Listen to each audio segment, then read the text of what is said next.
আসসালামু আলাইকুম রহমতুল্লাহি ওবরকাতুহু।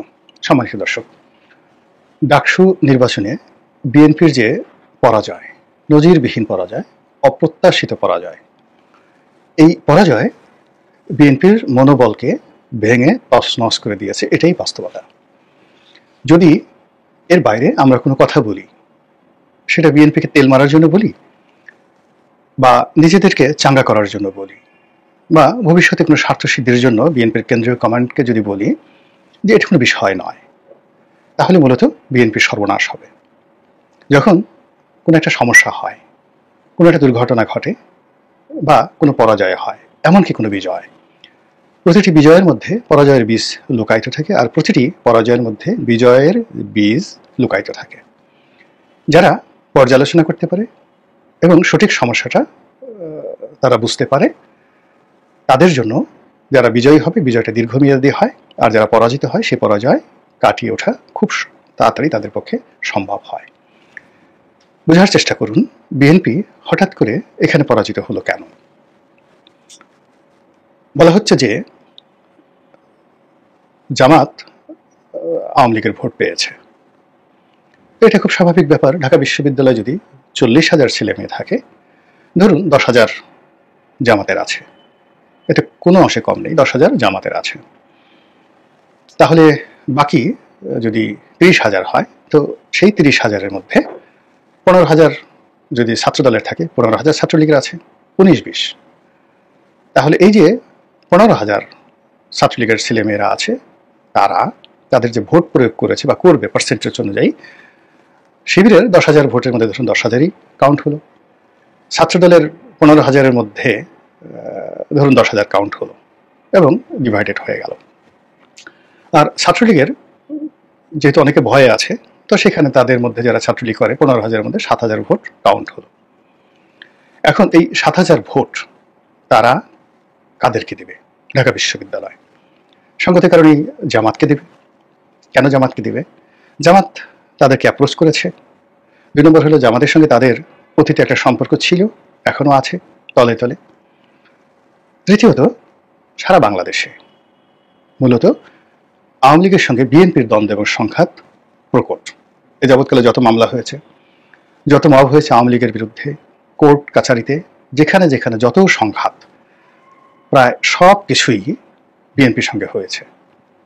এটা সত্য যে জামাতের হাতে, এনসিপির হাতে শেখ হাসিনার পতন হয়েছে, ডক্টর মোহাম্মদ ইউনূসের হাতে পতন হয়েছে শেখ হাসিনার, কিন্তু সেই পতন পর্যন্তই। কিন্তু পতনের পরে যে মামলা, মোকদ্দমা, হামলা, জুলুম, অত্যাচার, মারপিট, টেকনাফ থেকে তেঁতুলিয়া পর্যন্ত যা কিছু দেখেন, 100-টির মধ্যে 99টি ঘটনা ঘটেছে বিটুইন আওয়ামী লীগ এবং বিএনপি, ছাত্রদল ভার্সেস ছাত্রলীগ। ফলে কি হলো? ছাত্রদলের সঙ্গে ছাত্রলীগের যে সম্পর্কটা, সেই সম্পর্কটা হবে না, এবং এখানে এই সম্পর্কটা জামাতের সঙ্গেই হবে বা শিবিরের সঙ্গে হবে। এটা একটা সরল বিষয়। তো সেই ক্ষেত্রে যদি নির্বাচনে জয়লাভ করতে হয়, বা আগামীতে যে নির্বাচনগুলো হবে সেই নির্বাচনে যদি বিএনপিকে জয়লাভ করতে হয়, তাহলে এই যে আওয়ামী লীগের যে ভোট, 35% ভোট, বা ঢাকা বিশ্ববিদ্যালয়ের 15,000 যে আওয়ামী লীগের বা ছাত্রলীগের ভোট ছিল, এটাকে মিনিমাইজ করা, এটাকে পুরো ভোটের কেন্দ্র থেকে আলাদা করে রাখা, পুরো পলিসি যদি আপনি না করেন, তাহলে কি হবে? তাহলে আলটিমেটলি এটা আপনাদের বিরুদ্ধে চলে যাবে। ছোট্ট একটা উদাহরণ দেই। যেমন পুরো মধ্যপ্রাচ্যে সাদ্দাম হোসেনের বাহিনী ছিল রিপাবলিকান গার্ড। এখন বলা হয় যে সারা পৃথিবীতে 80-র দশকে যে কয়টি বাহিনী সবচেয়ে যুদ্ধদেহী ছিল এবং ইফেক্টিভলি যুদ্ধের ময়দানে কার্যকর ছিল, তার মধ্যে সাদ্দামের রিপাবলিকান গার্ড ছিল অন্যতম প্রধান ব্যক্তি। যখন সেখানে সাদ্দামের বিচার হচ্ছিল, মার্কিন বাহিনী সেখানে ছিল, তারপর মার্কিন মদতপুষ্ট সরকার ইরাকের শাসন ক্ষমতায় ছিল, তখন দুটো রাজনৈতিক সমস্যা দেখা দিল।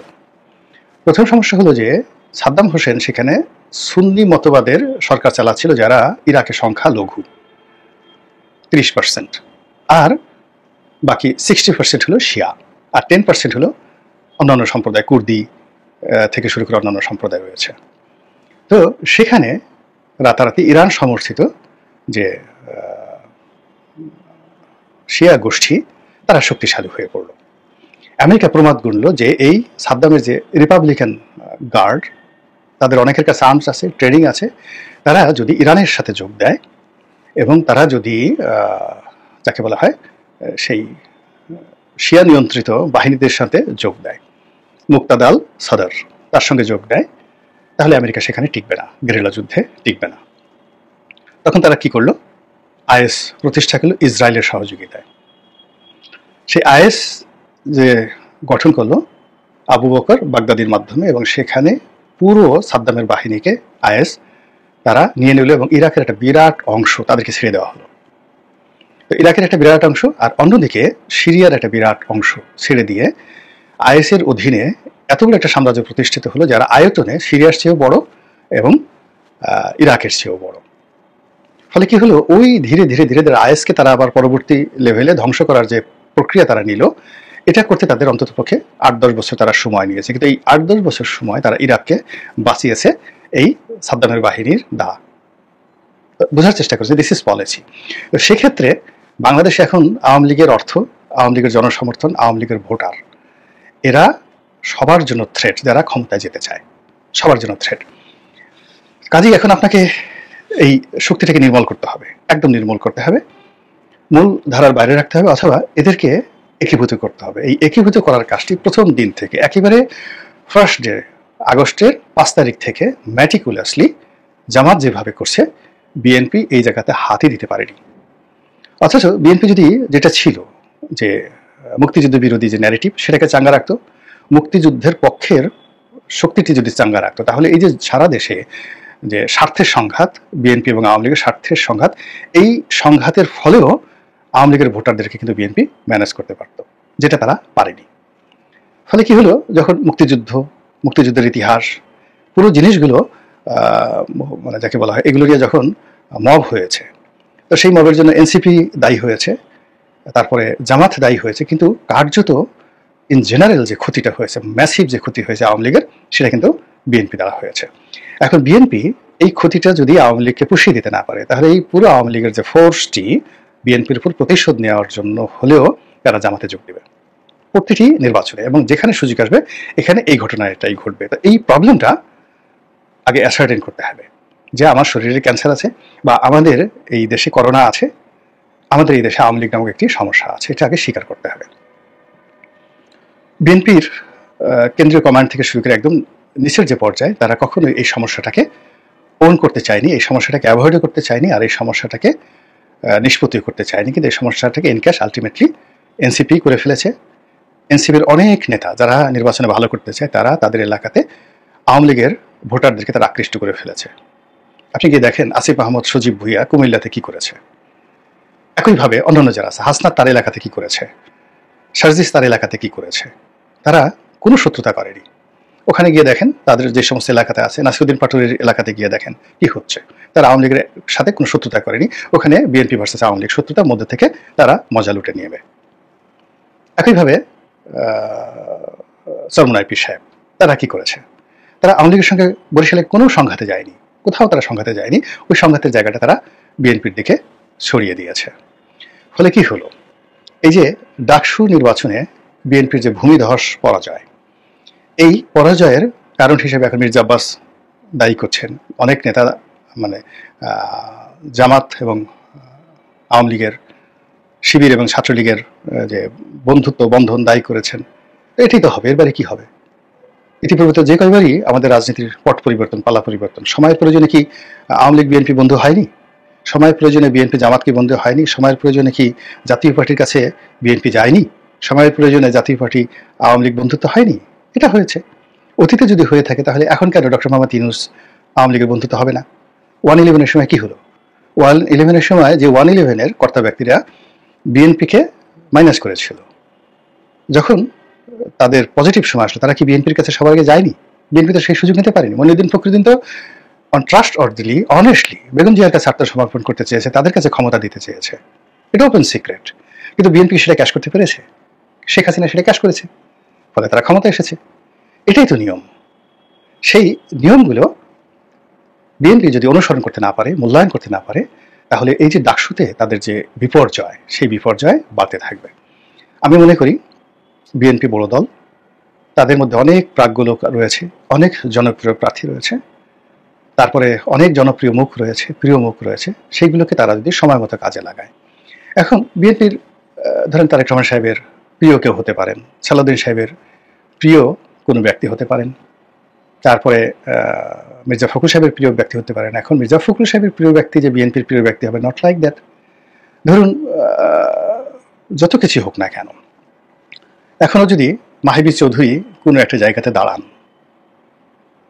তো সেখানে দেখবেন যে বিএনপির নেতাকর্মী, ছাত্রদলের নেতাকর্মী, 500 নেতাকর্মী চলে আসবে। আর পাশে আপনি যদি বিএনপির অন্য কোনো এখন এই মুহূর্তে যাদের হাতে ক্ষমতা আছে, ধরুন রুহুল কবির রিজভী সাহেবকে দাঁড়া করিয়ে দেন, দেখবেন রিজভী সাহেবের কাছে, মাহির কাছে যে কজন লোক আছে তার অর্ধেক লোক রিজভী সাহেবের কাছে যাবে না। এটাই রিয়ালিটি। এখন এটাকে বিএনপি কিভাবে এনক্যাশমেন্ট করবে? আবার ধরুন পার্থ, সে তো আন্দালিব রহমান পার্থ বিএনপির কেউ নন, কিন্তু কোনো একটা জায়গাতে ঢাকা বিশ্ববিদ্যালয় ক্যাম্পাসে যদি রুমিন দাঁড়ায়, তারপরে পার্থ দাঁড়ায়, দুজন দাঁড়িয়ে ডাকসু ভবনের সামনে কথা বলছেন, আর অদূরে ধরুন এখন এই মুহূর্তে ছাত্রদলের যাদের ক্ষমতা, যাদের হাতে ক্ষমতা, এরকম দুজন লোক দাঁড়িয়ে আছে, আমি নাম বললাম না, কাউকে ছোট করলাম না। আপনি বলেন তো, ছাত্রদলের যারা সাধারণ নেতাকর্মী বা ঢাকা বিশ্ববিদ্যালয়ের সাধারণ নেতাকর্মী, তারা কার কাছে যাবে? রুমিন ঢাকা বিশ্ববিদ্যালয়ের ছাত্রী না, পার্থ ঢাকা বিশ্ববিদ্যালয়ে পড়েনি, কিন্তু সাধারণ ছাত্রছাত্রীদের আকর্ষণ কাদের প্রতি থাকবে? এখন এই যে জনপ্রিয় যে মুখগুলো রয়েছে, সেই মুখগুলো বিএনপি তো কাজে লাগায়নি, লাগাচ্ছে না। বিএনপির মধ্যে রয়েছে, কিন্তু তারা তাদের যে গতানুগতিক রাজনীতি, সেই রাজনীতির মধ্যে তারা ঘুরপাক খাচ্ছে। যেখানে মিজানুর রহমান আজাহারি, তারপরে অন্যান্য যারা ওয়াজের ময়দানে খুব জনপ্রিয়, সেই তাদেরকে জামাত এনক্যাশ করছে, অনেককে প্রার্থী বানাচ্ছে, কোটি কোটি টাকা খরচ করছে আহমদুল্লাহর পেছনে, কোটি কোটি টাকা খরচ করছে মিজানুর রহমান আজাহারির বিরুদ্ধে। তারপরে ওই যে কুষ্টিয়ার এক ভদ্রলোক ওয়াজ করেন, তার পিছনে তাকে কুষ্টিয়াতে প্রার্থী ঘোষণা করে দেওয়া হয়েছে।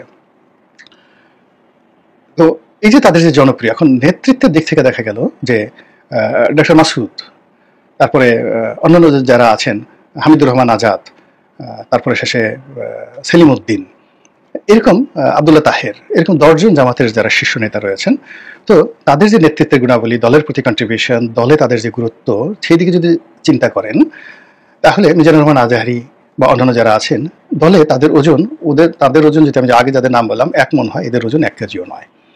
কিন্তু যখন মঞ্চ সাজানো হয়, যেহেতু মঞ্চের অডিয়েন্সের আকর্ষণ মিজানুর রহমান আজাহারির পক্ষে, তখন তারা করে কি, এই সিনিয়র নেতৃবৃন্দ তারা হাত ধরে তাকে সেই যাকে বলে শাইখুল হিসাবে, অর্থাৎ অনুষ্ঠানের প্রধান মেহমান আজিম হিসাবে তাদেরকে যে কদর করা হয় এবং তাদেরকে যেভাবে তোয়াজ তদবির করা হয়, আলটিমেটলি এই জনপ্রিয়তাটা চলে আসে জামাতের পকেটে।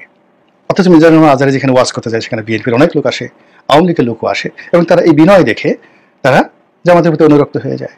অন্যদিকে বিএনপির যে সকল মানে পরিচিত মুখ রয়েছে, যে সকল সম্মানিত মুখ রয়েছে, যে সকল জনপ্রিয় মুখ রয়েছে, সেটা গায়ক হোক, শিল্পী হোক, রাজনৈতিক নেতা হোক, বুদ্ধিজীবী হোক, তাদেরকে কি করে গুটিয়ে গুটিয়ে গুটিয়ে গুটিয়ে শেষ করে দেওয়া হয়, এটার মানে মানে বাস্তব উদাহরণ আমরা দেখতে পাচ্ছি। এবং তাদেরকে কোনো একটা অনুষ্ঠানে ডাকা হচ্ছে না, কোথাও তাদের হাতে মাইক দেওয়া হচ্ছে না।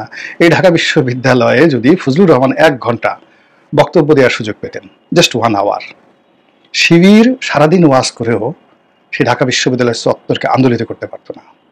ওই ঢাকা বিশ্ববিদ্যালয় হাবিবুর রহমান হাবিব যদি বক্তব্য দিতে যেতেন, আমানুল্লাহ আমান যদি বক্তব্য দিতে যেতেন, ফজলুল হক মিলন যদি বক্তব্য দিতেন, যদি ওখানে নাজিমুদ্দিন আলম বক্তব্য দিতে যেতেন, মন্ত্রমুগ্ধের মতো মানুষ সে বক্তব্য শুনতো। ওই বিশ্ববিদ্যালয়ের ক্যাম্পাসে আসে যদি সানাউল হক নিরুকে মুভ করানো হতো, নিরু ভাই, আপনি পাগল হয়ে যেত ছাত্রদলের পোলাপান। এখন নিরু সাহেব নমিনেশন আপনি দিবেন না, তাকে দরকার নেই। কিন্তু এই সময়তে তো ঢাকা বিশ্ববিদ্যালয়ে সানাউল হক নিরুকে দরকার, মালিককে দরকার, রতনকে দরকার। মালিক আছে কিনা আমি জানি না, কিন্তু রতন তো আছে, কামরুজ্জামান রতন এখনো তো পার্টি পলিটিক্সে আছে।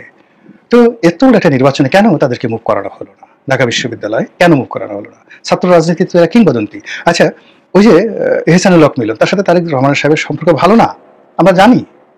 তাকে মনোনয়ন দেওয়া হবে না, ওখানে একজন অন্যজনকে মনোনয়ন দেওয়া হবে, তাও আমরা জানি।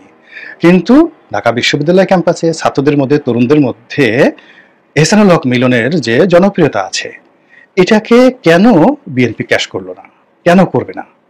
তাকে আপনি আচ্ছা মতো পরে পুঁতা দিয়ে গুতা দেন, তাকে বহিষ্কার করেন, যা ইচ্ছা তাই করেন, অপমান করেন, ঘরের মধ্যে নিয়ে করেন, কিন্তু তার যে আজকের অবস্থান এহসানুল হক মিনুল্লাহ, এ তো ছাত্রদলকে ব্যবহার করে, সে তো বিএনপির মন্ত্রী ছিল, কিন্তু বাইরে মিডিয়াতে যান, অন্য জায়গাতে যান, যেখানে যান সেখানে তো ক্যামেরা তো এদের দিকেই থাকে, মানুষের চোখ এদের দিকেই থাকে, সেটা কেন বিএনপি ব্যবহার করতে পারছে না? এই জিনিসগুলো বিএনপিকে স্যাগ্রিগেট করতে হবে, আলাদা করতে হবে এবং মূল্যায়ন করতে হবে, না হলে যে দুর্ভোগ শুরু হয়েছে সেই দুর্ভোগ ক্রমাগতভাবে বাড়তেই থাকবে। মহান আল্লাহ আমাদের সবাইকে হেদায়েত দান করুন এবং হেফাজত করুন। আসসালামু আলাইকুম ওয়া রাহমাতুল্লাহি ওয়া বারাকাতুহু।